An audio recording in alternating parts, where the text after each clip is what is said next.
I never imagined I'd find myself back here, my hands shaking as they brushed against the old, corroded lock on the gate, the very one that had haunted my sleep for 3 long decades. The breeze drifted through the overgrown prairie grass, bringing with it the ghosts of memories I had tried so hard to forget. Just snap a few photos for the listing. Sign the paperwork next week and it's done, Michael had told me. His voice carried that careful edge, the same overly gentle tone people had used around me ever since James passed 6 months ago, like I was something delicate, already cracked. But they don't get it. Not Michael, not any of my 3 children. None of them know what this place really means, what it took from me. How could they? They were too young when it happened. When Benjamin, my firstborn, my golden boy, I couldn't even complete the thought, even after all these years. The mining company's offer is more than fair. Mom, 20 million. Think of what we could do with that. Jennifer had insisted just yesterday, her lawyer husband nodding beside her. Dad would want this for us. But would he? In our 30 years of marriage after we left this place, James mentioned the ranch so rarely that sometimes I wondered if he'd erased it from his memory as thoroughly as I'd tried to. Except for those trips 3 times a year like clockwork. Fishing trips, medical conferences, reunions with old friends, different excuses, always the same strange quietness when he returned. I pushed against the gate, expecting resistance from 3 decades of abandonment, but it swung open with surprising ease. The rusted chain and padlock had been purely decorative. My heart quickened. The dirt road ahead wasn't overgrown as it should have been. It was maintained, recently graded with fresh tire tracks. Hello, I called out, my voice sounding small against the vastness of the Montana sky. Someone there. No answer came, but as I walked the half-mile road toward where our house had stood, I noticed other discrepancies. The fences were repaired. A new windmill turned lazily on the hill. In the distance, I could see buildings, new ones, not just our old farmhouse. I almost turned back then, called Michael or David, but something pulled me forward. Perhaps James's voice in my head saying what he always said when I was afraid. The only way out is through. Ellie girl. As I crested the final hill, I stopped dead. Below me spread not the abandoned ghost of a ranch I expected, but a thriving community. The original farmhouse stood freshly painted. Beside it, a dozen small cabins formed a semicircle. A large barn gleamed red in the afternoon sun. A greenhouse caught the light and people. There were people everywhere. A group of men repaired a tractor. Children played in a fenced playground. Someone was hanging laundry. And horses, at least 20 horses, grazed in a corral that hadn't existed before. I must have made a sound because a woman looked up, middle-aged with salt and pepper hair tied back in a practical ponytail. She shielded her eyes against the sun. When she saw me, she froze for an instant, then quickly spoke to a teenager beside her, who ran toward the main house. I couldn't move as she approached. Who was this woman on my land? What was all this? Had James sold the property without telling me? Mrs. Mitchell, the woman called as she got closer. She knew my name, Eleanor Mitchell. Yes, I managed my voice then. Who are you? What is this place? She stopped a respectful distance away, her eyes kind but cautious, studying my face. My name is Margaret Santos. Everyone calls me Maggie. I've been waiting for you to come. Waiting. I don't understand. This ranch has been abandoned for 30 years. A sad smile touched her lips. No, Mrs. Mitchell. This ranch has never been abandoned. Not for a single day since you left. My knees weakened. I reached out to steady myself against a fence post. That's impossible. We moved to Denver after Benjamin after the accident. James, never. Your husband came back the very next month, she said gently. And every month after that for 30 years until his heart gave out. The world tilted sideways. James, my James had been coming here monthly, not 3 times a year, but 12 or more. All those fishing trips, conferences, weekends with old college friends. You're lying, I whispered, though something deep inside recognized the truth in her words. I wish I were for your sake. I know this must be a shock. She gestured toward the house. Would you like to come inside? There's someone who's been especially looking forward to meeting you, as if on cue. A man with Down syndrome hurried from the main house, about 35, with James' fishing hat perched precariously on his head. His face lit up when he saw me. Ben's mommy, he called out, waving enthusiastically. The name hit me like a physical blow. Ben, no one had called my son that but James. Everyone else used his full name. Benjamin, Thomas. Honey, remember what we talked about, Maggie said gently. This is Mrs. Mitchell, Ms. Mitchell, he repeated dutifully, approaching with his hand extended formally. I'm Thomas. I help with the horses in the garden. Mr. James was my best friend. I took his hand automatically, my mind still reeling. Nice to meet you, Thomas. Would you like to see Ben's special place? He asked innocently. I put fresh flowers there every Tuesday. Mr. James said flowers make Ben happy in heaven. I couldn't breathe. Ben's special place, flowers. I looked at Maggie, silently, pleading for explanation. James built a memorial, she said softly. By the lake where my 10-year-old son had slipped beneath the surface while I prepared his birthday lunch, unaware until it was too late. The place that had destroyed. I can't. I whispered, backing away. I need to go. But Thomas took my hand in his warm one. Don't be scared, Mrs. Mitchell. The lake is friendly now. It teaches children to swim so they don't go to heaven too early like Ben did. Before I could process his words, I heard an engine. A black SUV approached, kicking up dust. Michael had followed me after all. Mom, he called, climbing out. What the hell is going on here? Who are these people? As Maggie turned toward my eldest surviving son, her expression changed subtly. Your father's legacy, she said simply. And you must be Michael, he spoke of you often. My son's face darkened as he looked around. This place was supposed to be abandoned. Who gave you permission to be here? Thomas stepped slightly behind me, suddenly nervous. Your father did, Maggie replied, her voice firm. For the past 30 years. That's impossible, Michael snapped, stepping protectively between me and this stranger claiming to know so much about my husband. My father never mentioned any of this, because he promised your mother he wouldn't, Maggie replied with a calmness that somehow made her words more devastating. He kept 2 promises his entire life, to never leave those in need and to never hurt Eleanor with memories of this place. I found my voice, though it sounded distant to my own ears. You said you've been waiting for me. How did you know I'd come? Maggie's eyes softened. James knew you would. Eventually, after he was gone, she reached into her pocket and pulled out a key ring. He left instructions. There are things he wanted you to see. When you were ready, Michael stepped forward. We're not here for some mysterious treasure hunt. This property is being sold. These people need to be evicted immediately. I watched several of the people in the distance turn toward us, anxiety visible even from afar. A woman clutched her child closer. Michael, please, I said, finding unexpected steadiness. Let's at least understand what's happening here. What's happening is trespassing. Mom, we need to call the sheriff. Thomas, still half hidden behind me, spoke up. Mr. James said we could stay forever, he promised. Michael's face wrinkled. My father has been dead for 6 months, and he didn't own this place alone. My mother owns it jointly. Yes? Maggie interrupted, her tone business-like now. Which is why we've been waiting. James knew this day would come. A young woman approached, carrying a toddler on her hip, military posture. Everything okay, Maggie? Fine, Jessie. Maggie assured her. This is Mrs. Mitchell and her son. They're just visiting. Jessie relaxed slightly, but her eyes remained vigilant. Should I tell the others? Not yet. Let's give Mrs. Mitchell some time first. I studied the young woman. Barely more than a girl, really. 22 perhaps. The child on her hip had her eyes. You live here? I asked her directly. She nodded. 2 years now since Rick. She swallowed hard. My husband, Afghanistan. The VA wasn't. Her words trailed off, but her meaning was clear. Michael's jaw clenched. But even he seemed to recognize that ordering a military widow off the property wouldn't play well, even to himself. Mom, we should discuss this privately, he said tersely. Yes, Maggie agreed. Mrs. Mitchell, perhaps you'd like to see the house, your house. My house, the farmhouse where I'd spent 10 happy years before that terrible day, where I'd brought all my babies home from the hospital, where I'd watched Benjamin take his first steps on the wide front porch. I'll come with you, Michael insisted. Actually, I surprised myself by saying, I'd like a few minutes alone with Maggie. His eyebrows shot up. Mom, we don't know who these people are. I believe we do, I replied, a strange calm settling over me. They're people James knew. That's enough for now. I could see him calculating whether to push back, but 30 years as my son had taught him to recognize when I'd made up my mind. Fine, 30 minutes. Then we're calling our lawyer. An hour, I countered. I hadn't negotiated with my children since they were teenagers. It felt oddly empowering.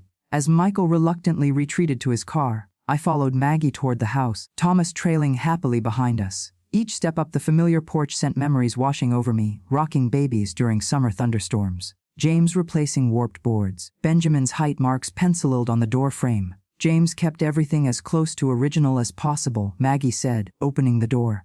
Structurally, at least, the layout was the same. Wide entryway opening to a living room on the right, kitchen straight ahead, staircase to the left. But the furnishings were different.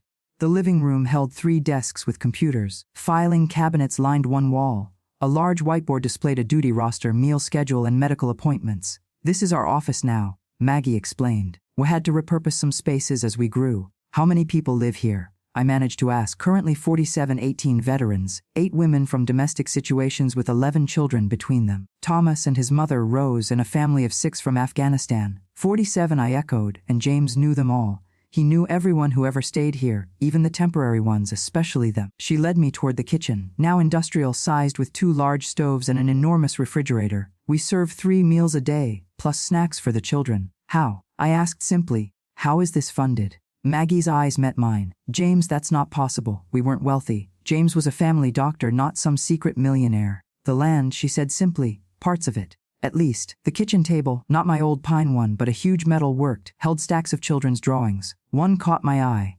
Stick figures around a blue circle, the words Ben's Water scrolled above in a child's handwriting. What is Ben's Water? I asked, my throat tightening. Maggie exchanged a look with Thomas, who had been unusually quiet. The swimming place, Thomas said, brightening. Where children learn not to drown. I put flowers there every Tuesday because that's when Ben went to heaven. The room swayed. Maggie quickly pulled out a chair. I'm sorry, Mrs. Mitch, we should have waited before. Show me, I interrupted. Show me everything. Maggie nodded slowly. First, there's something you need to see upstairs. She led me up the familiar creaking staircase to what had been our bedroom. Now it was clearly Maggie's sparse, tidy living quarters. She crossed to a bookshelf and removed a wooden box.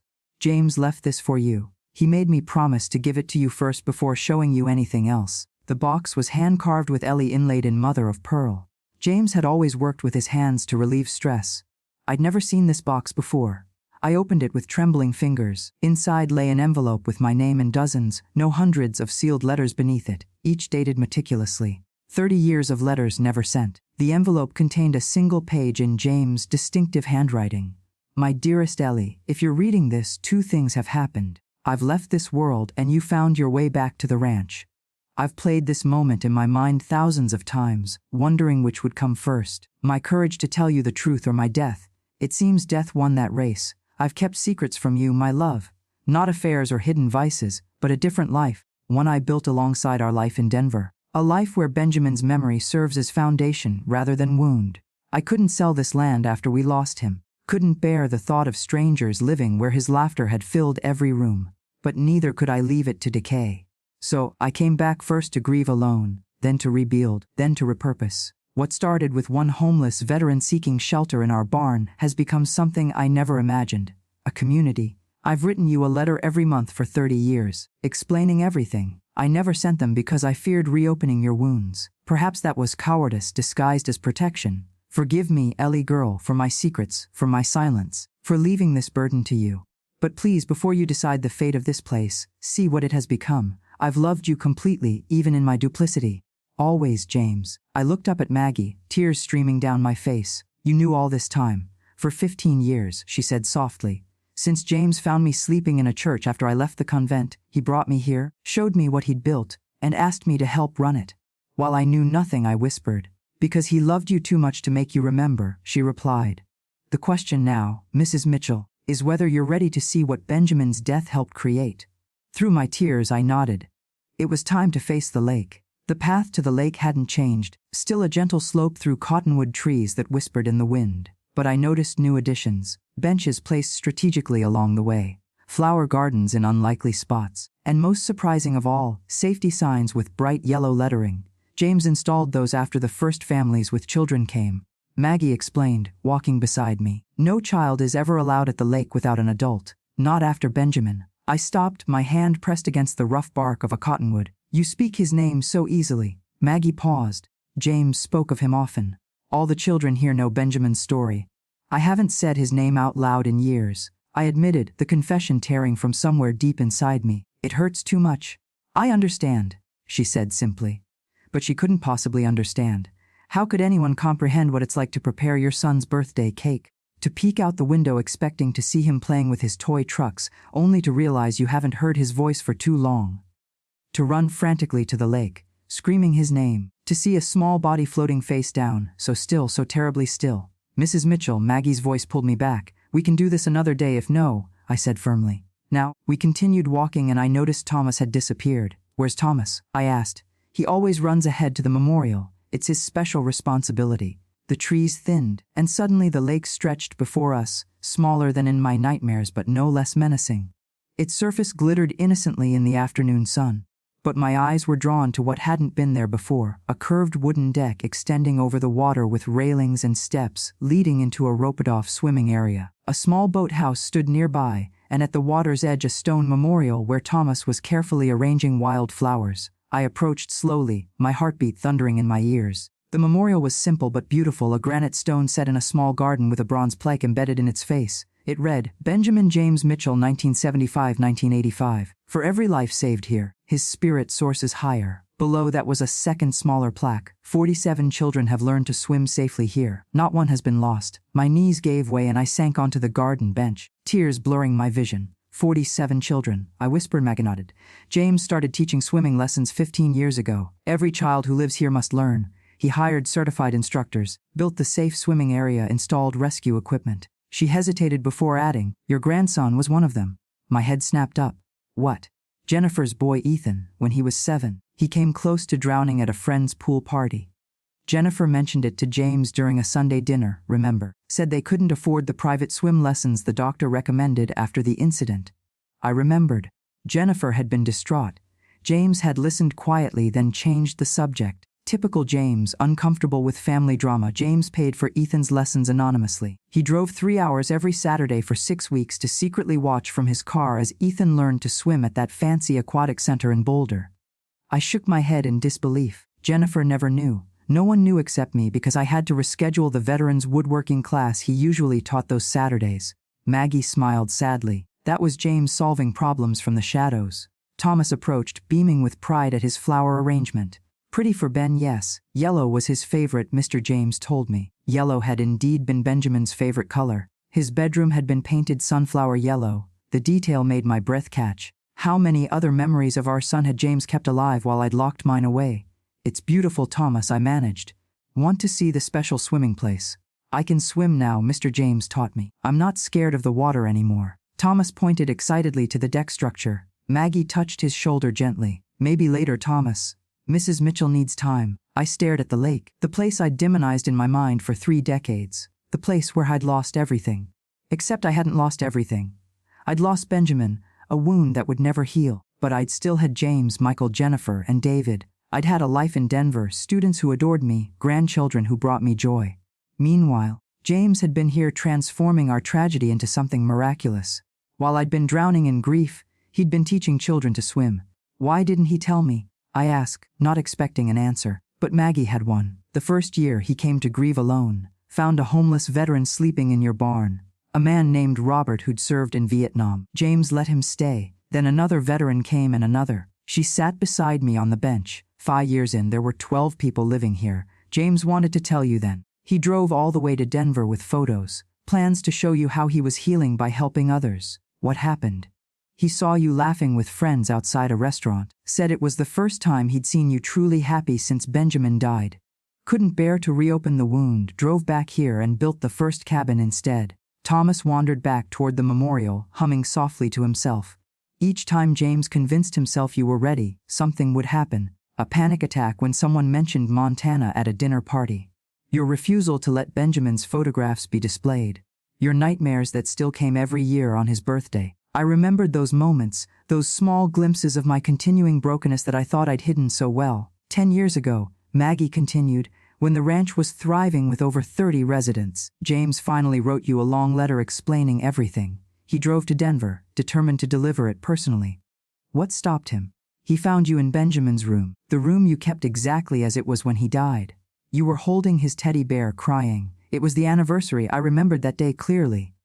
I'd thought I was alone, that James was at a medical conference in Chicago. I'd never known he'd seen me in my most private grief. After that, Maggie said he created the trust, made legal arrangements for the ranch to continue without him, decided that his 2 worlds would remain separate until he died. I finished. She nodded. He loved you too much to break your heart twice. A small voice called from up the path. A little girl, perhaps 8 years old, with copper-red hair that caught the sunlight, the same shade Benjamin's had been. Miss Maggie, Mom says dinner needs checking. Be right there, Lucy. Maggie called back, then turned to me. James's last project. Lucy's father was a Marine, died in Iraq. Her mother couldn't afford housing. They came here 6 months before James passed. As if summoned by our conversation, a dozen more people appeared on the path, adults and children heading toward the lake for what was clearly a regular afternoon ritual. Maggie stood. It's swimming lesson time. Every day at 4, would you like to watch, or would you prefer to go back to the house? I stared at the lake, at Benjamin's memorial, at the safety measures James had installed, at the children approaching with towels and smiles. For 30 years I'd run from this place. For 30 years James had been transforming it. I'll stay, I said. I need to see. The swimming lesson was both beautiful and excruciating to watch. A certified instructor, a former Olympic hopeful named Carlos, who'd lost a leg in Afghanistan, Maggie explained, led 8 children through their paces in the roped-off swimming area. Their laughter echoed across the water, so at odds with my memories of this place. We teach the Franklin method, Maggie said as we watched from the shore. James researched every swimming program in the country before choosing it. Lowest drowning statistics of any technique. I noticed an older man stationed on the deck with a life ring and whistle, vigilantly watching every child. Another adult stood in a kayak just beyond the swimming area. No child was more than an arm's length from an instructor. 3-tiered safety system, Maggie explained, following my gaze. Instructor in water, spotter on deck, emergency responder on boat. Plus, all staff are CPR certified. Benjamin had died because there'd been no system. Just a boy who'd slipped away while parents prepared his birthday surprise. One moment of inattention that shattered 3 lives. Thomas sat cross-legged by the memorial, occasionally waving at the swimmers. He seemed content in his self-appointed role as guardian of Benjamin's memory. When the lesson ended, the children trudged up the path, wrapped in towels and chattering excitedly. Lucy, the red-headed girl, paused before us. Did you see me, Miss Maggie? I can float on my back now. Carlos says I'm ready for level 3. That's wonderful, honey. Maggie replied with genuine pride. Lucy's curious eyes turned to me. Are you a new grandma here? My grandma's in heaven with my dad. Before I could respond, a young woman hurried over. Lucy, don't bother Mrs. Mitchell. She turned to me. I'm sorry. I'm Andrea, Lucy's mom. It's all right, I assured her. And yes, Lucy, I suppose I am new here. The child beamed. Will you watch me swim tomorrow too? I'm gonna learn backward kicks. Something twisted in my heart. Pain, yes, but something else too. I'd like that, I heard myself say. As Andrea led Lucy away, Maggie touched my arm gently. Let me show you the rest before Michael returns. There's much more to see. We walked back toward the house, taking a different path that led past the cabins I'd spotted earlier. Each small building housed 2 families or 4 single residents, Maggie explained. All built with timber from the property, designed by a veteran architect who'd found purpose in creating homes for others after losing his own family to a drunk driver. Beyond the residential area stood the greenhouse, a state-of-the-art hydroponic system that provided vegetables year-round. James sold the north parcel last year, Maggie said. The part with mineral rights used the money to expand our sustainability projects. I stopped walking. He sold part of the ranch. For how much? Maggie hesitated. $3 million. The figure staggered me. What did he tell me about this money? I don't remember any large deposits. He didn't deposit it in your joint accounts. He created the Mitchell Ranch Trust and funded it with the proceeds for sustainability after he was gone. $3 million hidden from me from our children spent on strangers, while Michael struggled to pay for his oldest son's college tuition, while Jennifer worried about medical bills after her husband's layoff, while David battled the demons that kept him in and out of rehab. Show me the documentation, I said, my voice harder than I intended. Everything. Maggie nodded, unsurprised by my reaction. It's all in James's office. We returned to the main house, where she led me to a room off the main hallway, James' study. I'd forgotten our farmhouse even had this small room. We'd used it for storage during our years here. Now, it was undeniably James's space. His medical reference books lined the shelves alongside tattered Louis L'Amour novels, his guilty pleasure. The desk was his grandfather's roll top that had once stood in our Denver home's basement. On the wall hung Benjamin's first-grade photo. I touched the frame gently. He kept this here. He kept all the family photos here. Said it was his heart room. She crossed to the desk and unlocked the bottom drawer with a key from her pocket. These are the trust documents, property records, and financial statements. And these, she placed a stack of leather-bound books beside the legal papers, are his diaries, 30 years worth. I sank into James' chair, running my fingers over the topmost journal. The earliest one dated the year after Benjamin died. I'll give you privacy, Maggie said, moving toward the door. But Michael will be back soon, demanding answers. Let him wait, I replied, already opening the first journal with trembling hands. The entry was dated exactly 1 month after we'd moved to Denver. Came back to the ranch today. Couldn't sell it. Couldn't bear strangers living where Ben's laughter once echoed. Found Johnson's for sale sign and tore it down. Told him by phone we've changed our minds. Ellie doesn't know. First secret I've ever kept from her in 15 years of marriage. But how do I tell her I need this place she cannot bear to remember? Slept in Ben's room. Found his toy soldier under the bed. Cried until sunrise. I flipped forward several pages. 3 months here now. Fixed the roof on the barn. Started clearing debris from the spring storm. Gives my hands something to do while my heart still searches for answers. Ellie thinks I'm at a medical conference in Seattle. Hate lying to her, but she's sleeping through the night now in Denver. Making friends at her new school. Mentioning Ben without breaking down. My coming here would undo all that healing. And later, a year after Benjamin's death, found a man sleeping in the barn today. Robert Winters, Vietnam vet, no home, no family, eyes like I've seen in the mirror, haunted. Offered him dinner. He asked if he could stay and help with repairs in exchange for shelter. Said yes before I even thought about it. Feels right having another soul here. The ranch was never meant to be empty. 5 years later, 12 people living here now. Robert's brought others. All veterans, all homeless, good men fallen on hard times. We fixed up the bunk house, added a bathroom to the old tack room. They're healing the ranch and it's healing them. Should tell Ellie. Drove to Denver intending to. Saw her laughing with friends outside that Italian restaurant she loves. First real laughter I've seen since Ben. Couldn't bear to reopen the wound. Came back and started building a proper cabin instead. The men deserve real shelter, and 10 years after met Margaret Santos today. Goes by Maggie, former nun who left her order after reporting abuse that the church tried to cover up. Found her sleeping in St. Michael's Church when I was in Billings for supplies. Something about her reminded me of Ellie. That same quiet strength offered her the teaching position for the children. We have 5 kids living here now, all with parents working through addiction or incarceration. Need someone with educational background. When she saw the ranch, what we've built, she cried. Said she'd found her true calling after all.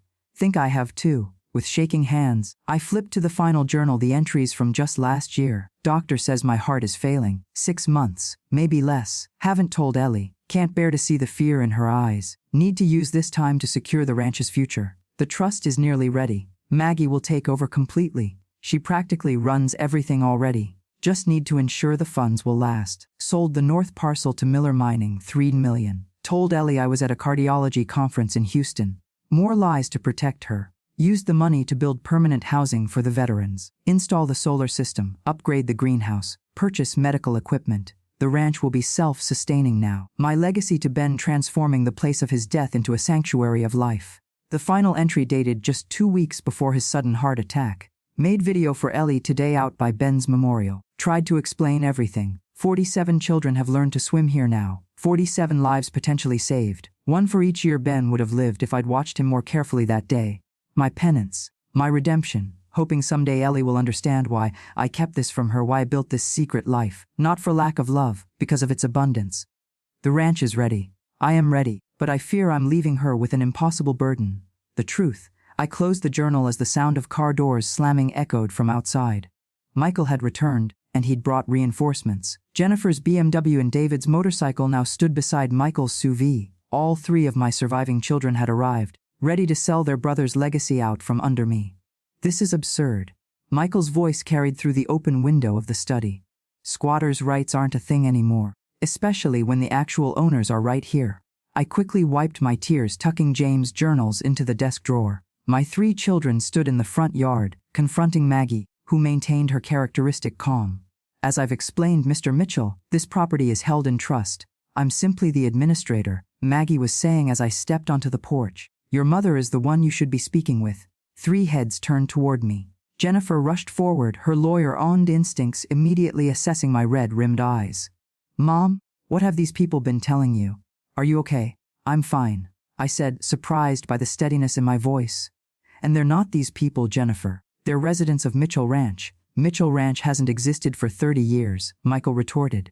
This is just land we own that apparently has been colonized by strangers. James's diary says otherwise, I replied. He's been coming here monthly since Benjamin died, building something extraordinary, Dad. David spoke for the first time, confusion evident in his face. He'd always been the sensitive one, so much like James in temperament.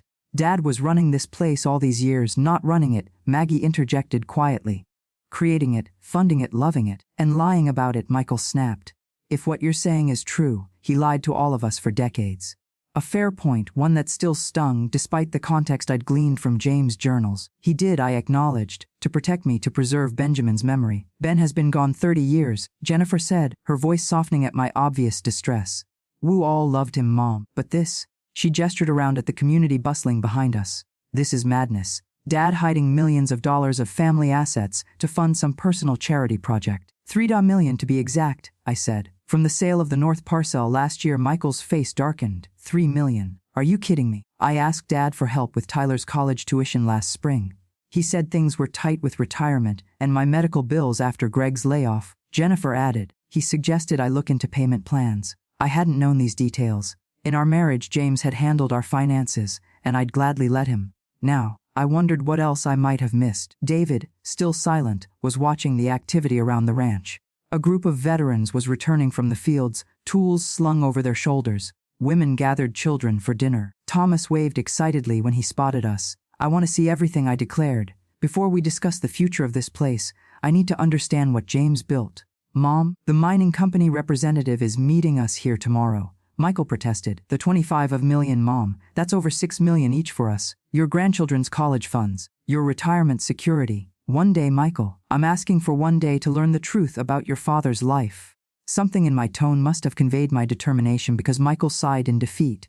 Fine, one day. Then we talked terms. Jennifer looked less convinced. I'm calling Greg. He should review these supposed trust documents. That's your right, I agreed. David, will you stay? My youngest nodded, still watching Thomas, who was now hurrying toward us, waving something in his hand. Mrs. Mitchell, I found Ben's picture. He thrust a framed photograph toward me. Benjamin on his 7th birthday. Gaptoothed smile beaming at the camera as he proudly displayed his new fishing rod. James had taken the picture right here on this porch. Where did you get this? I whispered. James's special room. He showed me all the pictures. Said I needed to know Ben because we would have been friends. Thomas's innocent expression clouded. These people are mad. Are they making you leave us? I felt my children tense beside me.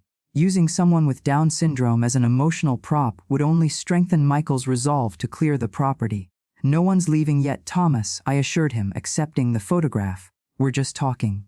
Good, because you need to see the horses and the school and Robert's wood shop, and Rose makes the best apple pie on Thursdays. His excitement was palpable and completely genuine. David stepped forward, extending his hand to Thomas. I'd like to see the horses. I'm David, Mrs. Mitchell's son. Thomas's face lit up. Ben's brother. Mr. James said you were good with horses when you were little. A shadow crossed David's face. A glimpse of pain quickly masked. Did he said softly. Said you could whisper to them. Make the scared ones calm. Thomas took David's hand and began pulling him toward the stables. We have a new mayor. She's scared of everything. Maybe you can help. David glanced back at me, something vulnerable and questioning in his eyes. Go, I encouraged him. I'd like to know what else your father said about you. As they walked away, Michael shook his head. Unbelievable. They've got plants everywhere, tugging at heartstrings. Mom, can't you see what's happening? They're manipulating you. Or perhaps your father left more of himself here than he did in Denver. I replied, surprising myself with the thought. I need to see it all, Michael. You can leave or stay, but I'm not signing anything tomorrow until I know exactly what I'd be destroying. Jennifer's phone rang. Her husband, Greg, no doubt. She stepped away to answer. Legal strategies already forming. Mom, be reasonable. Michael lowered his voice. Even if Dad did build this place, even if he did care about these people, they're strangers. We're his family. Are we? I challenged, clutching Benjamin's photograph. How much time did you spend with your father in the last year, Michael? How many times did you call just to talk, not to ask for something? The question struck home. Michael's jaw tightened. That's not fair. No, it isn't. I agreed. Just as it wasn't fair that your father kept this place secret from us. But I'm beginning to understand why. I turned to Maggie, who had been watching our family drama with respectful distance. Show me everything, starting with how James funded this place before last year's mineral sale. Michael made a final attempt. The trust documents might not even be legal. Dad wasn't a lawyer. No, came a new voice from behind us. But I am, and they're ironclad. We turned to see an elderly man in a wheelchair approaching, pushed by a middle-aged woman. Robert Winters, he introduced himself. Original resident and legal counsel for the Mitchell Ranch Trust since its inception 15 years ago. You're a lawyer? Michael asked incredulously. The old man's eyes crinkled with amusement. Vietnam before that. Harvard Law after alcoholism and PTSD in between. Your father found me sleeping in his barn and gave me purpose again. He held up a leather portfolio. Would you like to review the documents, young man? I'd be happy to walk you through the terms. Michael's confidence visibly faltered. Dinner's in 30 minutes. The woman pushing Robert's wheelchair announced. We'd be honored if the Mitchell family would join us. Grace is at 6 sharp. Maggie turned to me. Rose makes the meal assignments. She was the head chef at the Grand Hotel in Billings before her arthritis forced retirement. Thomas's mother? I guessed. Maggie nodded. James found them living in their car 10 years ago. Thomas was having seizures. They couldn't afford his medication. I thought of Thomas's sunny disposition, his dedicated flower arrangements at Benjamin's memorial. How different his life might have been without James's intervention. We'll stay for dinner, I decided, looking pointedly at my children. All of us. Jennifer rejoined us, phone clutched tightly. Greg says we should document everything, take photographs. That's a start, I agreed, to understand what your father valued enough to hide from us for 30 years. As we walked toward the dining hall, converted from our old barn, I noticed David in the distance, standing quietly beside a nervous Mayor, his hand gently stroking her neck while Thomas watched in awe. For the first time since James's death, I felt something shift inside me, a crack in the foundation of grief that had defined my existence. Not healing, not yet, but possibility. And in my hand, Benjamin smiled from his photograph, eternally 7 years old, forever frozen in time at the place I'd run from and James had transformed. The dining hall stunned me. Our old barn, where we'd once stored hay and farm equipment, had been transformed into a warm, welcoming space with long wooden tables, a stone fireplace, and walls covered with artwork clearly created by the children who lived here. Wooden beams stretched overhead, strung with twinkling lights that gave the cavernous space an intimate feel. James designed it himself. Maggie explained as we entered. Said, every family deserves a proper dinner table. A dozen round tables filled the space, each set with mismatched but clean plates and silverware. Residents were already gathering, adults helping children get settled, teenagers distributing water pictures. The atmosphere was lively but organized, like a well-rehearsed dance where everyone knew their role. Michael, Jennifer, and I stood awkwardly just inside the entrance, outsiders in a place that bore our family name. David had yet to return from the stables. A tiny woman with snow-white hair approached us, leaning heavily on a cane. She said, her rheumatoid twisted hands extending toward mine. I'm Rose. James spoke of you constantly.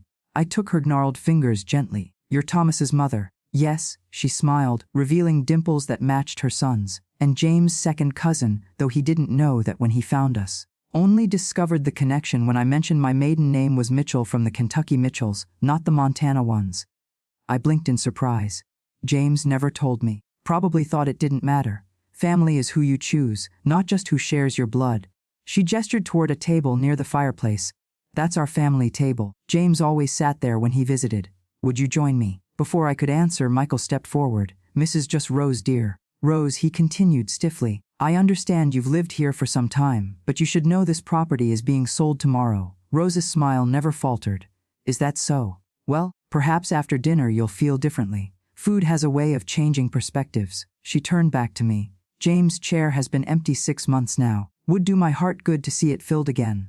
I felt Jennifer stiffen beside me, preparing legal arguments against emotional manipulation. But Rose wasn't manipulating. She was grieving just as I was. I'd be honored, I told her, ignoring Michael's disapproving look. We followed Rose to the table where Thomas was already seated, animatedly, telling a teenage girl about Ben's brother who could talk to horses. David appeared moments later, sliding into the chair beside Thomas, a soft smile playing on his lips. The first genuine smile I'd seen from him since James's funeral. The mayor's name is Whisper, he told me as I sat down. Rescued from an abusive racing stable. She's going to be okay with time and patience. Time and patience, Rose echoed. James's prescription for all wounds, animal or human. A bell rang softly and the dining hall quieted. Maggie stood at the front, hands clasped. As always, before we eat, we share our gratitudes. Tonight is special as we welcome Dr. Mitchell's family. A murmur went through the room as heads turned toward us. Eleanor, Michael, Jennifer, and David have come to learn about the ranch. Let's show them the same kindness James showed each of us. One by one, people around the room stood to share brief thanksgivings. A veteran with a prosthetic leg thanked the community for helping with his physical therapy. A young mother expressed gratitude for childcare that allowed her to attend online classes. A teenage boy awkwardly thanked his math tutor for helping him pass an exam. When they finished, Thomas jumped up excitedly. I'm grateful Ben's mommy came to see us, and his brother can talk to Whisper. All eyes turned expectantly toward me. I hadn't prepared for this ritual, had no gratitude readily available amid the whirlwind of revelations. But looking around at these faces, people whose lives James had touched while I remained oblivious, I found words. I'm grateful to discover that while I was preserving Benjamin's memory, by keeping it locked away, James was honoring it by creating this. My voice caught. Thank you for showing me another way to remember my son. A soft murmur of approval rippled through the room. Even Jennifer looked moved, though she quickly masked it when she caught Michael watching her. Rose squeezed my hand as dinner was served family style. Hearty vegetable stew, fresh bread, and salad greens that Maggie informed us came from the greenhouse. The meal was simple but delicious, clearly prepared with care. As we ate, residents stopped by our table to introduce themselves. Robert Winters, the lawyer I'd met earlier, shared stories of the ranch's early days.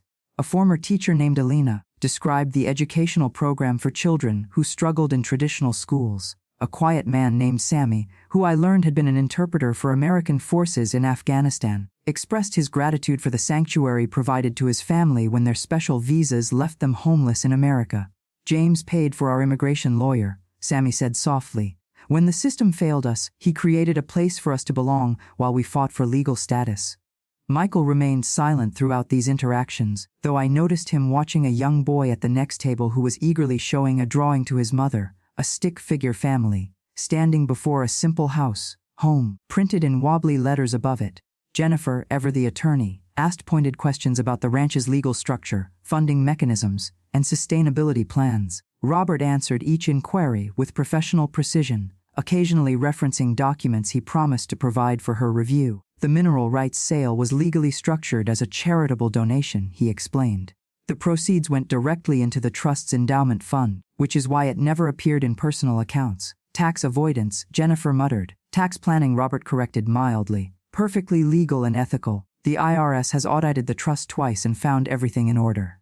David barely spoke, content to listen to Thomas's excited chatter about horses swimming and the art therapy classes he attended twice weekly. I watched my youngest son carefully. Of my 3 children, David had struggled most after Benjamin's death. Sleepwalking nightmares, withdrawal. Just 7 when his brother drowned, he'd never fully processed the trauma. Now watching him with Thomas, I glimpsed the healing that had eluded him. As dessert, Rose's famous apple pie was served. A young girl approached our table with a handmade card. Lucy, the redhead from the swimming lesson. I made this for you, she said shilly, placing it before me. Miss Maggie said, you're sad because Dr. James went to heaven. The card featured a childish drawing of a smiling sun over a lake inside in careful printing. When we are sad, Dr. James said to look for helpers. We can be your helpers now. Tears filled my eyes. James's favorite Mr. Rogers quote. Look for the helpers had become his life philosophy. It seemed. Thank you, Lucy. I managed. It's beautiful. As she skipped away, Michael finally broke his silence. This is all very touching, Mom. But these good works don't change the fact that Dad lied to us for decades, hid money, created this elaborate double life. While you were weekending in Aspen, David said suddenly, his voice unusually sharp. While Jennifer was climbing the corporate ladder, while I was in and out of rehab, Michael flushed. That's not fair, isn't it? David challenged. When's the last time you asked Dad about his life? Not about investments or advice or loans, just about him. An uncomfortable silence fell over our table. Rose patted my hand gently. Family, she said softly. Always the most complicated love story. As dinner concluded, residents began their evening routines. Some cleared tables, others supervised children's homework. Still others gathered for what appeared to be a support group meeting in a corner.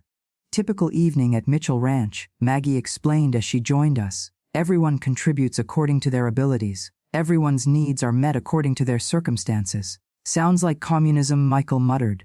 Sounds like family, I countered. And as I watched this community, these strangers united by James's vision, I realized they knew a side of my husband I'd never seen. While I'd been married to James Mitchell, family doctor and devoted husband, these people had known James Mitchell, visionary and savior. I wondered which version was more authentic, or if perhaps both were equally true. Night fell over the ranch, stars emerging in the vast Montana sky with a brilliance I'd forgotten existed in Denver's light-polluted suburbs. Maggie had offered us accommodations, Michael and Jennifer in guest rooms in the main house, David happily bunking in the stables at Thomas's insistent invitation, and me in James' quarters above his office. He kept a room here. I'd asked surprised. For his longer visits, Maggie had explained, when he stayed several days to oversee construction projects or medical clinics, the space was undeniably James' Spartan but thoughtful in its details. A twin bed with the flannel sheets he preferred, bookshelves lined with medical journals and dog-eared westerns, a small desk beneath a window overlooking the property, and photographs, dozens of them in simple frames covering one entire wall. I sat now on the edge of his bed, examining these snapshots of James's secret life. There he was with Robert, arms slung around each other's shoulders before a half-built cabin. James kneeling beside Thomas on a fishing dock. James in a Santa hat, distributing presents to beaming children. James beside a woman in a wheelchair, both grinning broadly as she held up a diploma. Not a single photograph of me or Michael, Jennifer, or David. Those lived in his Denver office. I realized he had kept his worlds completely separate, not just for my protection, but perhaps for his own peace of mind. A soft knock interrupted my thoughts. Jennifer stood in the doorway, her professional demeanor slightly softened by exhaustion. "May I come in?" I nodded, patting the space beside me. She sat, her eyes immediately drawn to the photo wall. "It's surreal," she said after a moment, like discovering Dad had another family. "He did in a way," I acknowledged. "But not the kind you're thinking." Greg's reviewed the trust documents, she continued, her lawyer's precision returning. "They're legitimate. Dad created an irrevocable charitable trust 15 years ago with the ranch as the primary asset. We can't sell it, Mom. Not without a protracted legal battle that we'd likely lose." I absorbed this information, surprised to find myself relieved rather than concerned. "What about the mineral rights offer?" "The trust owns those too, though there's a clause allowing limited extraction with environmental safeguards," she sighed. "Nothing like the scorched earth approach the mining company wants. So no 25 million windfall." "No." She glanced sideways at me. "Michael's taking it hard.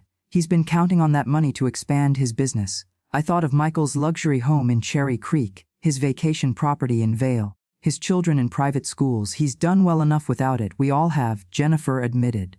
"Even David when he's sober." We sat in companionable silence, studying the photographic evidence of James' parallel life. "Why didn't he tell us?" Jennifer finally asked, the lawyer facade cracking to reveal the hurt daughter beneath. "Did he think we wouldn't understand? That we'd try to stop him?" "I think," I said slowly. "He feared what knowing would do to me, and once that pattern of secrecy was established, it became easier to maintain than to break. But all that money, Mom, 3 million, that could have helped his own family." I gestured toward the photos. "These people became his family too. Jenny, look at their faces." "Really? Look." She studied the images more carefully, her expression softening. "They all look at him like he saved them." I finished. "Because he did." Another knock and Michael appeared, his face tight with barely controlled anger. "Well, Jennifer's confirmed it. Dad screwed us all with his secret charity project." "Michael," I chided. "That's not fair." "Fair," he scoffed. "What's not fair is discovering your father led a double life for 30 years. What's not fair is finding out the inheritance you counted on doesn't exist because he gave it all away to strangers." "They're not strangers to him," Jennifer said quietly, surprising me with her shift in perspective. "Look at these photos, Michael. Really look at them." "I don't care," he snapped. "He lied to us, Mom, for decades. How can you be so calm about this?" Before I could respond, David appeared behind Michael, his expression unusually serene. "Because she understands what you don't, Mike. Dad didn't do this against us. He did it for Ben." "Don't bring Benjamin into this," Michael warned, his voice dropping dangerously. "This has nothing to do with him." "It has everything to do with him," David insisted. "This whole place exists because of what happened to Ben. It's Dad's way of making something good come from something terrible." He stepped into the room, addressing me directly. "Maggie showed me the video." "Mom, the one Dad made at the memorial." "What video?" I asked, though I remembered Maggie mentioning it earlier. "Dad recorded messages at Ben's memorial for 30 years on the anniversary." David's eyes were suspiciously bright. "Maggie says there's one he made specifically for you to see when you were ready." Michael threw up his hands in disgust. "More manipulative theatrics." "It's not theatrics," David said firmly. "It's Dad talking to Mom, and I think she deserves to hear him out." Jennifer placed a gentle hand on my arm. "You don't have to watch it now, Mom, or ever if you don't want to." But I was already standing. "Where is it?" David led us downstairs to James's office where Maggie waited, a tablet computer in her hands. "I wasn't sure if tonight was the right time," she said uncertainly. But when David asked, I said, my voice steadier than I felt, "We'll give you privacy," Maggie suggested, but I shook my head. "No, my children should see this too." I sat at James' desk, my surviving children gathering behind me as Maggie set up the tablet and discreetly left. The video began with James' face filling the screen. My husband clearly in his final months, though I hadn't recognized his decline at the time. The timestamp showed it was recorded just 3 weeks before his death. Behind him stood Benjamin's memorial, flower-becked as always. "Ellie," he began, his familiar voice sending a shock through me. "If you're watching this, I'm gone and you found your way back to the ranch, back to this place." He gestured at the memorial behind him. "I've made hundreds of these videos over the years, talking to you, to Ben, trying to explain what I couldn't say in person. Maggie will give you access to them all if you want them. But this one's the truth I should have told you 30 years ago." James shifted, revealing more of the lake behind him. "Ellie girl, the day Ben drowned wasn't your fault. It was mine," I gasped, feeling my children tense behind me. "I know you've carried this guilt for decades," James continued, his eyes glistening, believing that if you hadn't been preparing his surprise birthday cake, if you'd been watching him instead. "But the truth is, I told him he could go to the lake that morning." My hands flew to my mouth. He asked if he could try fishing with his new rod. I said yes, told him to stay on the dock. I promised I'd join him in 15 minutes after I fixed the tractor, but I got caught up in the repair, lost track of time. You were in the kitchen thinking he was with me. I was in the barn thinking he was still waiting for me." James wiped a tear. By the time either of us realized he'd gone to the water alone, I felt Jennifer's hand on my shoulder, squeezing tightly. "I couldn't tell you then. You were so broken, Ellie, and I was a coward. Watching you blame yourself was easier than admitting I'd given permission." As the years passed, it became impossible to confess. How do you tell someone you've let them carry undeserved guilt for decades? James took a deep breath, composing himself. "So instead I tried to atone, to make Benjamin's death mean something. Every child taught to swim safely, every veteran given purpose, every family sheltered. They're all part of our son's legacy. The boy who loved everyone, who never met a stranger, who wanted to save every stray animal we found. He lives on in this place, Ellie, in ways I couldn't explain without revealing my own culpability." Behind me, Michael made a soft, wounded sound. "I don't know if you can forgive me," James continued. "For Benjamin, for the lies, for creating this place without you, but I hope someday you'll see that in my broken way. I was trying to honor both our son and you, the woman who taught me that love is about lifting others up." He leaned closer to the camera. "The trust will protect the ranch after I'm gone. The community can continue without me, but it would flourish with your heart guiding it, Ellie. If you can find it in yourself to forgive me, to embrace what grew from our greatest loss, there's room for you here, room for all our family, if they choose it." James smiled sadly. "I've loved you completely, Eleanor Mitchell, even in my deception. And Benjamin would be so proud of the lives saved in his name." The screen went dark for several heartbeats. None of us moved or spoke. Then Michael turned abruptly and left the room. Jennifer, tears streaming down her face, squeezed my shoulder once more before following him. David remained, his hand resting gently on my back as 30 years of misplaced guilt washed over me in waves of grief and revelation. "He knew," I whispered. "All these years he knew I blamed myself, and he blamed himself," David said quietly. "So he built all this to make amends." I looked up at my youngest son, suddenly seeing him with new clarity. "You're not angry about the money?" David shook his head. "I never cared about that. And after seeing this place, understanding what Dad created, I'm proud of him, Mom. For the first time since Ben died, I feel like our family did something that matters." As the night deepened around the ranch, Benjamin's ranch, James's vision, I began to understand the legacy my husband had left, not just for strangers but for us. A way to transform our family's greatest tragedy into purpose. If only I could find the strength to accept it. Dawn broke over the ranch with a spectacular riot of colors, purples and oranges streaking across the vast Montana sky. I'd barely slept, spending hours reading through James' journals after watching his confession video. Each entry revealed another piece of the intricate mosaic he'd created in our son's memory. I stood now on the porch of the main house, coffee mug warming my hands, watching the ranch come alive. Veterans headed to the greenhouse. Children gathered for breakfast before school. A group of women left for their jobs in nearby towns, carpooling in one of the ranch's vehicles. This well-oiled community had functioned without me, without my knowledge, for decades. "Early riser like your husband," came Rose's voice as she joined me, moving slowly with her cane. James always said sunrise over the mountains was God's daily reminder that beauty follows darkness. "That sounds like him," I agreed, making room for her on the bench. "He was always the optimist in our marriage. Yet he carried such guilt," Rose said softly. "Sometimes when he thought no one was watching, the weight of it showed in his eyes." "I never saw it," I admitted. "How did I not see it?" "Because he didn't want you to." Rose patted my hand. James was skilled at compartmentalizing. Doctor mode, husband mode, ranch mode, each separate and distinct. 3 decades of deception, I am mused. I keep trying to be angry, but all I feel is grief, Rose supplied.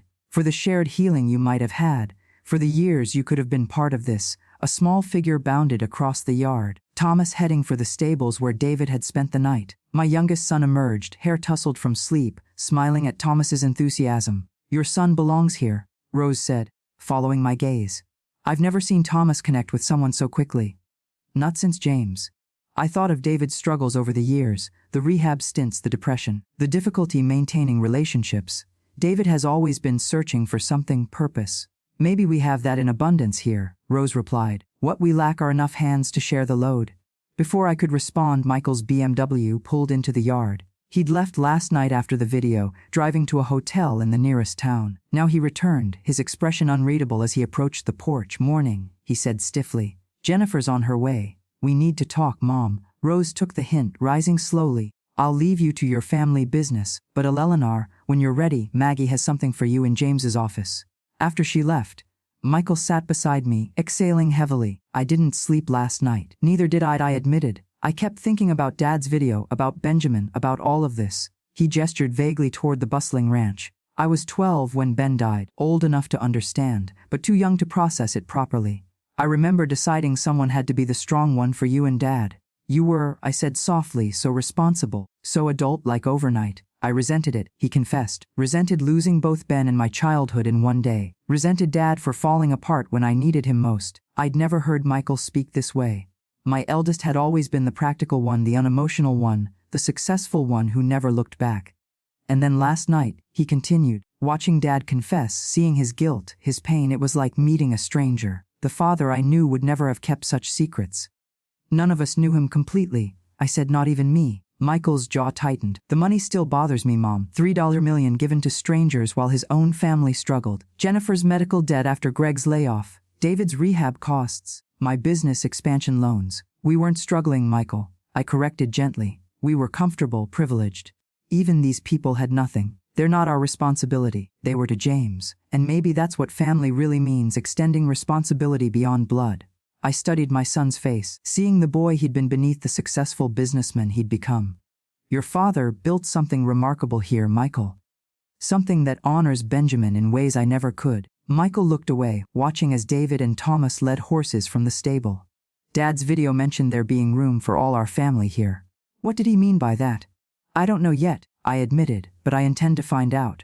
Jennifer's car arrived, parking beside Michael's. She emerged with her husband, Greg, both looking solemn. We need to discuss the legal implications, she said without preamble as they joined us. The trust is valid, but there may be ways to restructure it that benefit both the ranch and our family. Always the lawyer, Michael muttered. Someone has to be practical, she retorted.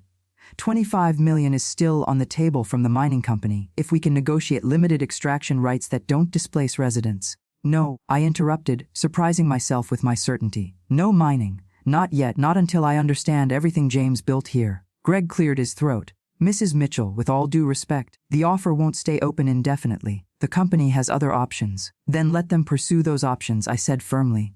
This land was Benjamin's playground, James's sanctuary, and now home to dozens who have nowhere else. I won't rush into decisions that destroy any of that. Jennifer and Greg exchanged glances, clearly having expected a different response. Maggie wants to see me, I continued, standing. Something James left. Will you join me? We found Maggie in James's office, a worn leather box on the desk before her. These are the letters, she said simply. One for each month for 30 years. James wrote them after every visit but never sent them. 360 letters, Jennifer calculated aloud. 3602, Maggie corrected. He was very disciplined. I approached the box reverently, lifting the lid to reveal bundles of envelopes, each tied with string and labeled by year. Have you read them? I asked Maggie. No, she replied. They were for you alone. James was very clear about that. I selected the earliest bundle from the year after Benjamin died. The first envelope was addressed in James's familiar handwriting. For Ellie, when you're ready to know. With trembling fingers, I opened it and began to read aloud. My dearest Ellie, I've just spent my first weekend back at the ranch since we left. I told you I was at a medical conference in Portland. Forgive the deception. I couldn't sell this place, Ellie. Not where Ben's spirit still feels so present. The lake haunts me as it does you, but somehow being here, facing it directly, brings a strange peace that eludes me in Denver. Today I repaired the dock where he used to fish. Tomorrow, I'll clear the path to the meadow where he flew his kite. Small acts of remembrance that feel like prayer. A local veteran, Robert Winters, has been sleeping in our barn. Instead of calling the sheriff, I've invited him to stay to help with repairs. He has the same hollow look we do, Ellie. The look of someone who has lost something irreplaceable. Perhaps that's why I let him stay, because he understands that some wounds never fully heal. They just become part of who you are. I want to tell you about this place, about how it feels both haunted and healing. But when I called home tonight and heard the lightness in your voice as you described your new teaching position, I couldn't bear to reopen wounds that are finally beginning to scab over. So I carry this secret for now. This small solace that helps me breathe when grief threatens to suffocate me. Perhaps someday we can share it. Until then, know that in this place where we lost our son, I am keeping his memory alive in the only way I know how. By helping others who are lost themselves. I looked up, tears blurring my vision. Michael stood rigid, his expression conflicted. Jennifer wiped her eyes discreetly. Greg studied the floor, an outsider witnessing our family's raw exposure. There are hundreds more, Maggie said softly, documenting everything: the first veterans cabin, the greenhouse installation, the swimming program, Thomas and Rose's arrival, the trust formation. James recorded it all for you. He wanted me to know, I realized, just not until he thought I could bear it, or until he was gone and couldn't witness your pain, Michael suggested, his voice rougher than usual. Either way, Jennifer said, he left us a roadmap to his heart, to the life he led without us. I replaced the letter in its envelope, overcome by the magnitude of what lay before me. Hundreds of confessions, explanations, invitations to understand the husband I thought I'd known completely. There's more, Maggie said hesitantly. James left instructions for all of you. If you chose to embrace the ranch. What kind of instructions? Jennifer asked. Lawyer mode, engaging opportunities, Maggie clarified. Ways each of you could be involved in the ranch's future if you wanted to be. He never assumed you would, but he hoped. I thought of James' words in the video. There's room for all our family here if they choose it. Show us. As Maggie retrieved another folder from James' desk, I caught David watching from the doorway, Thomas beside him. My youngest son's expression held something I hadn't seen in years. Hope. And in that moment, I began to understand what James had always known, that healing doesn't come from running away from tragedy, but from transforming it into purpose. The question was whether our fractured family could find unity in continuing what James had begun, or whether his dual life would ultimately drive us further apart. Maggie opened the folder and removed several documents, each bearing one of our names. James prepared these during his final months when his heart condition was worsening. He never told anyone about his diagnosis, not even me, until the very end. Another secret. How many had my husband carried to protect those he loved? He called these his legacy proposals. Maggie continued, handing each of us our designated envelope. Mine was thicker than the others, its weight significant in my trembling hands. Michael tore his open immediately, scanning the contents with narrowed eyes. Jennifer, ever the methodical one, carefully slid a finger beneath the flap, preserving the envelope as potential evidence. David accepted his with reverence, but made no move to open it, watching his siblings' reactions instead. I broke the seal on mine, finding several pages covered in James' precise handwriting. The first page began simply, Dearest Eleanor, if you're reading this, you've discovered Mitchell Ranch and all it encompasses. You've learned of my 3-decade deception or dedication, depending on your perspective. The question now is, what happens next? I've established legal protections for this community through the trust, ensuring it can continue without us, but it would thrive with Mitchell family involvement, not out of obligation, but out of choice. The choice to transform our family's greatest tragedy into its most meaningful legacy. For you, my beloved wife, I propose the role you were always meant for, community historian and heart keeper. Your gift as a history teacher, your ability to help others connect to the past while building toward the future. These talents are desperately needed here. The children need to understand where they came from to see where they might go. The veterans need their stories preserved with dignity. And Benjamin's memory needs to be woven throughout, not as a ghost that haunts, but as the foundation that supports. Should you accept, the trust provides a modest salary and living quarters, our old home restored to comfort but preserved in essence. More importantly, it offers purpose for your retirement years and healing for your heart. The decision is entirely yours. You may choose to visit occasionally, to remain at a distance, or to embrace this place fully. All I ask is that you consider the possibility that in running from this land for 30 years, you may have been running from your own healing. With eternal love, James. Additional pages detailed practical matters, financial provisions, transitional assistance, even curriculum suggestions for historical programming. James had thought of everything, planning for a future he wouldn't live to see. I looked up to find Michael standing abruptly, his proposal crumpled in his fist. Unbelievable, he muttered. What did yours say? Jennifer asked, her own pages held protectively against her chest. Michael laughed bitterly. Dad wants me to use my business acumen to establish sustainable revenue streams for the ranch. Suggested I relocate my investment firm's satellite office to Billings and serve as the trust's financial advisor. Even outlined expansion opportunities for ecotourism and therapeutic retreat services that could benefit both the community and provide professional fulfillment. He thought that far ahead. Jennifer seemed impressed despite herself. Oh, it gets better, Michael continued. He's offering matching funds from the trust for any investment I make in ranch enterprises. A partnership, he calls it, as if I'd uproot my entire life to manage his secret charity project. The bitterness in his voice didn't quite mask the underlying hurt. The son who'd built his own success, feeling his father had been planning a different future for him all along. What about yours? I asked Jennifer gently. She swallowed hard. Legal oversight. Dad suggests I establish a nonprofit law practice specializing in veterans' benefits, immigrant rights, and domestic violence protection, all issues affecting ranch residents. He's arranged for mentorship with Robert and connections to advocacy organizations in Billings. Her voice softened. He writes that my passion for justice has always outweighed my desire for corporate success, even when you couldn't admit it to yourself. I saw the conflict in her eyes. The ambitious attorney who'd fought for partnership at her prestigious firm suddenly confronted with an alternate vision of her professional identity. David, I prompted, noticing my youngest still clutching his unopened envelope. He shook his head. I don't need to read it. I already know what? Michael demanded. That Dad saw me clearly when the rest of you saw only my failures. David's voice held no accusation. Just simple truth that he understood why I kept falling apart in the structured world you all navigated so easily.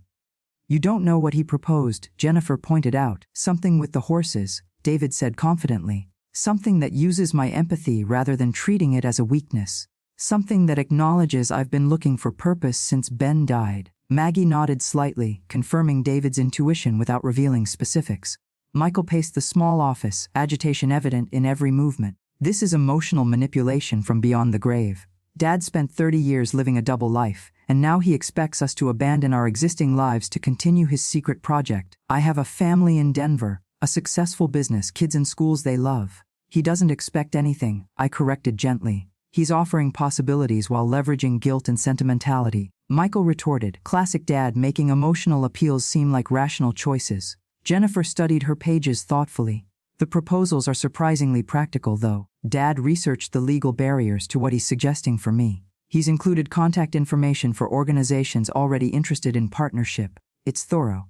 Of course it is, Michael scoffed. Dad had 30 years to plan how to rope us into this place after he was gone, or 30 years to understand what might bring each of us fulfillment. David suggested quietly. Fulfillment we haven't found in the lives we've built. Michael rounded on him. Speak for yourself. Some of us are perfectly fulfilled. Are you, Mike? David challenged, unusual confidence in his voice. Is that why you work 70 hours a week? Why you've been divorced twice? Why Tyler barely speaks to you despite living in your house? You little, Michael began, stepping toward David. That's enough, I interjected, standing between my sons. James gave us choices, not mandates. We each decide for ourselves, including you, Mom, Jennifer asked, her lawyer's perception homing in on my evasion.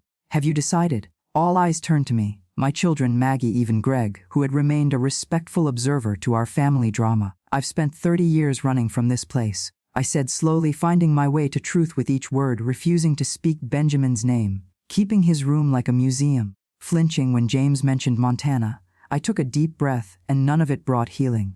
None of it honored our son's life or made sense of his death. I gestured toward the window where ranch residents went about their morning routines. But this community has saved lives, given hope, created family for those without one, all in Benjamin's name. So you're staying, Michael concluded flatly. I'm considering it, I corrected. I want to read all James' letters first, understand everything he built here, then decide. And if we don't want to be part of this grand vision, Michael pressed, then that's your choice, I replied simply. James protected the ranch legally regardless of our involvement. This place will continue with or without Mitchell family participation. The tension in the room was broken by Thomas appearing in the doorway. David, the new horse is eating. You said you'd help brush her. David smiled, tucking his still unopened envelope into his pocket. Coming, Thomas. He paused at the door. For what it's worth, I'm staying. At least for a while. The rest of you can do whatever you want with Dad's proposals, but I found something here I've been searching for my whole adult life. After he left, Michael shook his head in frustration. This is exactly what I was afraid of. Dad's created some fantasy world here that's sucking us in one by one. Or perhaps, Jennifer suggested cautiously, he created something real in a world that often feels like fantasy. You too. Michael looked betrayed. What happened to your partnership track? The Supreme Court ambitions? Jennifer shrugged, a gesture so unlike my always certain daughter that it momentarily stunned me. I don't know, Michael. But I do know I haven't been happy despite achieving everything I thought I wanted. Maybe Dad saw that when I couldn't. This is insane, Michael. We're supposed to have careers and lives in Denver, not run off to play charity workers on a ranch in the middle of nowhere. Your father commuted for 30 years, Maggie observed quietly, created impact in both worlds. Perhaps such balance is possible for all of you. Michael stormed out, Greg following after an apologetic glance toward Jennifer. My daughter stayed, studying her father's proposal with new eyes.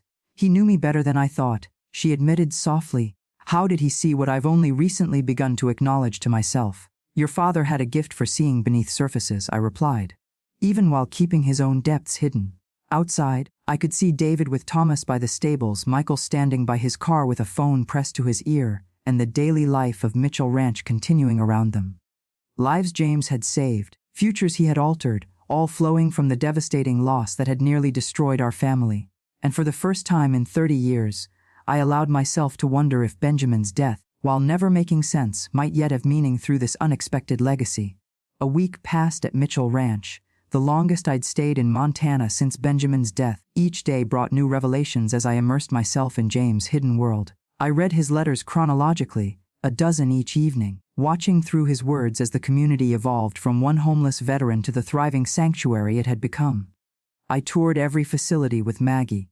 The schoolhouse where children who'd struggled in traditional education thrived under individualized attention. The workshop where veterans crafted furniture that generated income for the ranch. The medical clinic staffed by volunteer doctors from Billings. And the therapeutic riding center where traumatized children connected with rescued horses. The swimming program by the lake became my daily ritual. Sitting on the memorial bench watching instructors teach water safety with meticulous care. 47 children had learned to swim here. 47 lives potentially saved from Benjamin's fate. My own children responded differently to James's legacy proposals. Michael returned to Denver after 2 days, citing pressing business matters, but promising to consider options. His parting words, "Don't make any permanent decisions yet, Mom," carried both concern and caution. Jennifer took a 2-week leave from her law firm, spending hours with Robert Winters, reviewing the ranch's legal challenges, immigration cases, veterans' benefits appeals, custody issues for women fleeing abuse. She worked with quiet intensity, asking occasional questions, but keeping her thoughts private. David never left. He moved into a small cabin near the stables, spending his days working with the horses and his evenings in long conversations with Thomas and the veterans. I'd never seen my youngest son so centered, so purposeful. The restlessness that had defined him seemed to evaporate in the Montana air. On my 7th morning, I awoke early and walked alone to Benjamin's memorial. The rising sun cast long shadows across the lake that had taken my son and transformed my husband. Decades of grief and secrets had flowed from this place. Yet somehow hope had emerged as well. "I thought I might find you here," came a voice behind me. Rose approached slowly with her cane, Thomas following with a bouquet of wild flowers. "Tuesday flowers for Ben," Thomas explained, carefully arranging them at the memorial. Rose eased herself onto the bench beside me. "James came here every morning, too. Said it helped him start the day with purpose." Remembering why all this exists, I watched Thomas whispering to the memorial, having some private conversation with the boy he'd never met, but somehow knew through James's stories. "He kept Benjamin alive here," I said softly, "while I was keeping him dead in Denver." "Different ways of grieving," Rose corrected. "Neither right nor wrong, but James's way helped others. Created this." I gestured toward the ranch visible through the trees. "My way helped no one, not even me. Yet here you are now," Rose observed. "That's what matters." Thomas finished his flower arrangement and wandered toward the lake's edge, giving us privacy while remaining within sight. "I've been reading James' letters," I told her. "One struck me particularly from about 5 years ago. He described watching you and Thomas at the 4th of July celebration.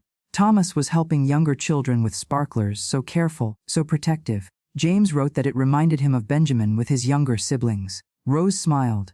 James often said Thomas and Benjamin would have been soul brothers, both so gentle, so aware of others' feelings. In that letter, James wondered if I would ever meet Thomas, if I would see what he saw, Benjamin's spirit living on in this community. I took a deep breath. He wrote that his greatest regret was building all this without me. It was, Rose confirmed. He told me once that success felt hollow without you to share it, that saving strangers couldn't compensate for the distance growing between him and his own family. Yet, he never told us. Fear is powerful, Rose said simply. Once he'd established the pattern of secrecy, breaking it became more terrifying with each passing year. We sat in companionable silence, watching Thomas skip stones across the lake's surface. No fear of the water that had claimed Benjamin, just respectful caution instilled by James's swimming program. I have made my decision, I said finally. Rose nodded unsurprised. I thought today might be the day. How did you know? You have James's look, the one he got when his mind was settled. She patted my hand. Whatever you've decided, he would respect it. I'm staying, I said, the words bringing immediate lightness. Not visiting, not observing, staying, making this place my home. Rose's eyes filled with tears. James would be so grateful. I need to honor what he built here, what Benjamin inspired. I watched Thomas wave excitedly as David emerged from the tree heading toward the stables. And I need to support David's healing. He's found himself here in ways I never thought possible. And your other children, they'll make their own choices. Jennifer seems drawn to the legal work, though she hasn't committed yet. Michael, I sighed. Michael is struggling the most with all this, but I have to respect his journey, whatever direction it takes. Family is complicated, Rose acknowledged, especially when secrets are suddenly revealed. I've spent 30 years running from this place, I said, trying to outpace grief that always caught me anyway. James found another path, using grief as fuel for something beautiful. I want to follow that path now, however late my start. It's never too late for new beginnings, Rose assured me. James believed that with his whole heart. Later that morning, I gathered my 3 children in James's office.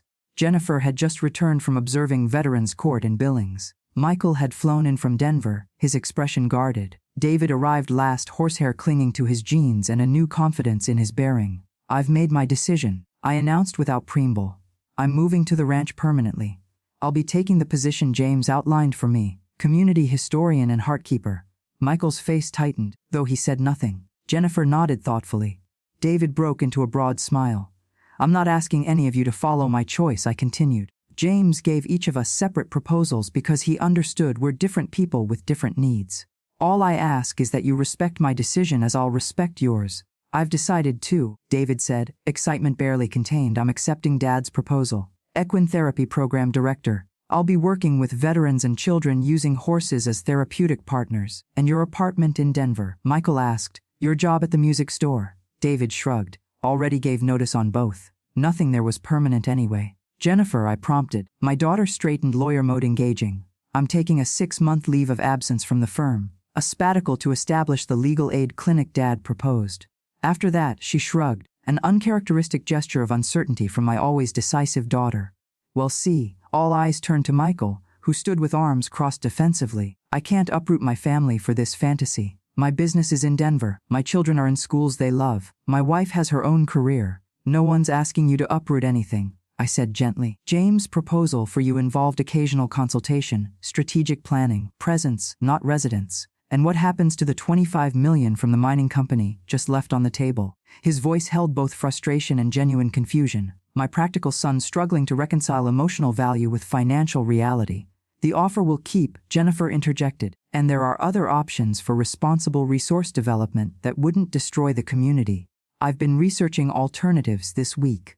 Michael looked around at our faces, his mother and siblings united in a vision he couldn't yet share. I need time, he finally said. This is all happening too fast. Take all the time you need, I assured him. This place isn't going anywhere, neither are we. That evening, as sunset painted the Montana sky in spectacular hues, I stood on the porch of what would soon be my home again. Ranch residents gathered for their weekly community dinner in the converted barn.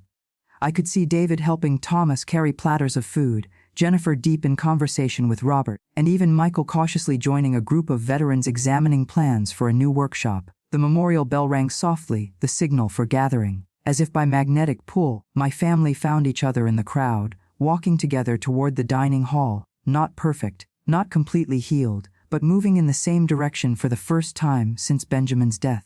Behind us, the lake gleamed golden in the setting sun. No longer just the place that took my son, but the place where his legacy lived on in every child who learned to swim, every veteran who found purpose, every family given shelter. James had been right all along. Grief doesn't let you go around it. I'd spent 30 years trying. The only way forward was straight through it, through its raw center, to whatever waited on the other side. I stopped at the entrance to the dining hall, standing before the display the residents called the Founder's Wall. There, side by side, were the photographs of James and Benjamin, my husband and my son, bound to this place in different ways. One through a loss that shook us all, the other through the steady, stubborn love that helped build something lasting. We made it back, Ben. I whispered, brushing my fingers over his picture. Both of us. For the first time in 3 decades, saying his name didn't feel like breaking. It felt like honoring. I felt pride, not only in the pain we endured, but in what grew from it. A legacy that came from the deepest ache, and one I'm ready to help carry forward now.